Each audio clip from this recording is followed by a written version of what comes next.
দর্শক মণ্ডলী আসসালামু আলাইকুম। আজকে আমি আপনাকে একটি 2 ইউনিট 6 তলা বাড়ির প্ল্যান ডিজাইন দেখানোর চেষ্টা করব।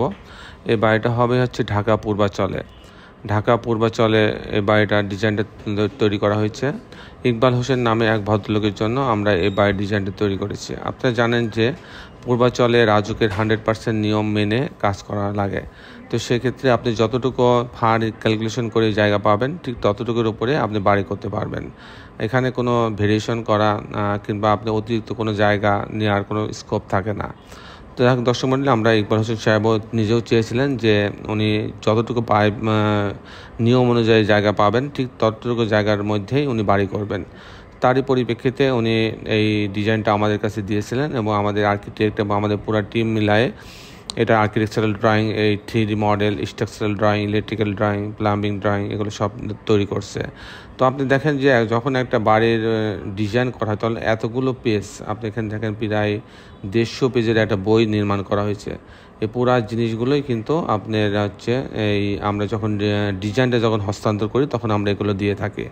তো দর্শক মণ্ডলী, আমি কিছুক্ষণের মধ্যেই এই ইকবাল হোসেনের বাড়িটার পূর্বাচলের যে বাড়িটা এটা আর্কিটেকচারাল ড্রয়িংটা দেখাবো। তারপরে এই ধরনের বাড়ি নির্মাণ করতে কেমন টাকা খরচ হয় তারও একটা হিসাব আমি আপনাদের মাঝে তুলে ধরার চেষ্টা করব। তো দর্শক মণ্ডলী, আমি ইঞ্জিনিয়ার টুটুল আছি আপনাদের সঙ্গে। আপনারা জানেন যে আমরা সারা বাংলাদেশেই বাড়ির প্ল্যান ডিজাইন করে দিয়ে থাকি এবং আমাদের অগণিত প্রবাসী ভাই আছে যারা আমাদেরকে ভালোবাসেন এবং তাদের বাড়ির ডিজাইনগুলো আমরা করে দিয়ে থাকি। অনেকের বাড়ি আমরা ফুল কনসালটেন্সি নিয়ে আমরা বাড়ি নির্মাণ করে দিয়ে থাকি। তাদের ট্রাস্ট, তাদের বিশ্বাস আমরা অর্জন করতে পারছি, যার ফলে এই কাজগুলো আমরা করতে পারছি। তো দর্শক মণ্ডলী, আসুন আমি এখন এটার আর্কিটেকচারাল ড্রয়িংটা দেখাই।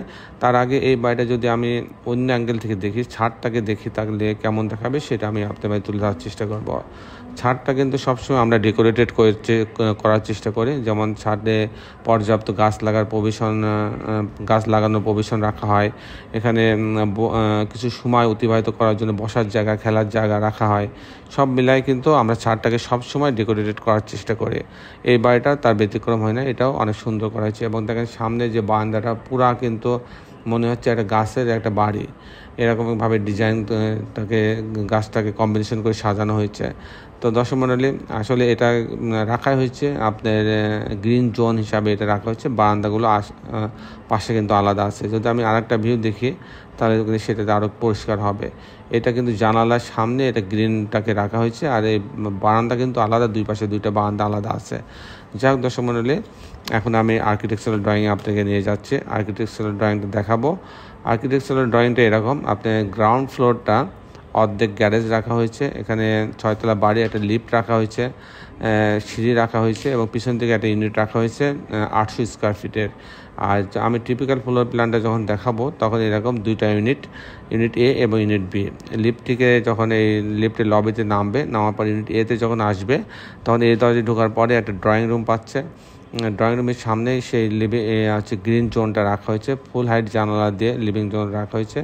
পাশে একটা বেডরুম রাখা হয়েছে, বেডরুমের সঙ্গে একটা টয়লেট অ্যাটাচ করা হয়েছে এবং একটি বারান্দা রাখা হয়েছে। এখানে ডাইনিং রাখা হয়েছে, ডাইনিংয়ের পাশে কিচেন রাখা হয়েছে, কিচেনের সঙ্গে একটা বারান্দা রাখা হয়েছে। এখানে আর একটা বেডরুম রাখা হয়েছে, এই বেডরুমের সঙ্গে একটা বারান্দা রাখা হয়েছে। এখানে একটা কমন টয়লেট রাখা হয়েছে। এ হচ্ছে দুইটা বেডরুমের সামনে ডিজাইন তৈরি করা হয়েছে। আর যখন বিতে যাবে সেটাও 800 স্কোয়ার ফিট, এক কাঠার একটু বেশি। এখানে ঢোকার পরে একটা ড্রয়িং রুম পাচ্ছে, ড্রয়িং রুমের সঙ্গে একটা আপনার যেটা বলছেন গ্রিন জোন আছে, এটা মাস্টার বেডরুমের সঙ্গে একটা টয়লেট অ্যাটাচ করা আছে এবং একটা বারান্দা আছে। আর এখানে একটা কমন টয়লেট রাখা হয়েছে। আর এটা ডাইনিং সাথে কিচেন রাখা আছে, কিচেনের সাথে একটা বারান্দা রাখা হয়েছে। এখানে আর একটা বেডরুম, এই বেডরুমের সঙ্গে একটা বারান্দা রাখা হয়েছে। এই হচ্ছে মোটামুটি আর্কিটেকচারাল ড্রয়িংটা এরকম ছিল। এরপরে স্ট্রাকচারাল ড্রয়িং আছে, এটা আপনি দেখতে পাচ্ছেন এটা স্ট্রাকচারাল ড্রয়িং। তারপরে ইলেকট্রিক্যাল ড্রয়িং রাখা আছে, প্লাম্বিং ড্রয়িং আছে। প্রত্যেকটা ড্রয়িং আলাদা আলাদা করে অনেকগুলো পেজ করে করা ডিটেল ড্রয়িং ডিজাইন এখানে তৈরি করা আছে। তো দর্শক মণ্ডলী, আমি এখন আপনাদের জানানোর চেষ্টা করব সংক্ষেপে যে এই ধরনের বাড়ি নির্মাণ করতে কত টাকা খরচ হয়। যেহেতু পূর্বাচল, এখানে পাইলিং লাগবে। পাইলিং লাগার কারণে এখানে কোনো ক্ষেত্রে হয়তো আর 90 ফিট কিংবা 100 ফিট পাইলিং লাগতে পারে। তো এই যেহেতু পাইলিং লাগছে এবং লিফট আছে, সেজন্য এই ধরনের বাড়ির ক্ষেত্রে আপনার 2700-2800 টাকা স্কোয়ার ফিট খরচ হবে। প্রতি তালাতে প্রতি স্কোয়ার ফিটে 27 থেকে 2800 টাকা স্কোয়ার ফিট খরচ হবে। এবং আপনি যদি আরও ভালো মানের বাড়ি করতে চান, সেক্ষেত্রে 3500 টাকা স্কোয়ার ফিট খরচ হতে পারে। দর্শক মণ্ডলী, এই ছিল মোটামুটি আমার আজকের উপস্থাপনা। আপনি যারা দেশে এবং দেশের বাইরে আমার এই ভিডিওটি দেখলেন, সবাইকে আমি আমার প্রতিষ্ঠান গ্রিন আর্কিটেক্টের পক্ষ থেকে অনেক অনেক অভিনন্দন এবং ধন্যবাদ জানাচ্ছি। দর্শক মণ্ডলী, আপনি যারা ভিডিওটি দেখলেন তারা অবশ্যই আমার চ্যানেলটা যারা সাবস্ক্রাইব করেন না তারা সাবস্ক্রাইব করে নেবেন এবং বেল আইকনের চাপ দিয়ে রাখবেন। শেষে বেলা একটি কথা, আসুন আমরা সবাই আমাদের এই সুন্দর পৃথিবীটাকে সুন্দর রাখার জন্য অন্ততপক্ষে একটি করে গাছ লাগাই। সবাই ভালো থাকবেন। আল্লাহ হাফেজ।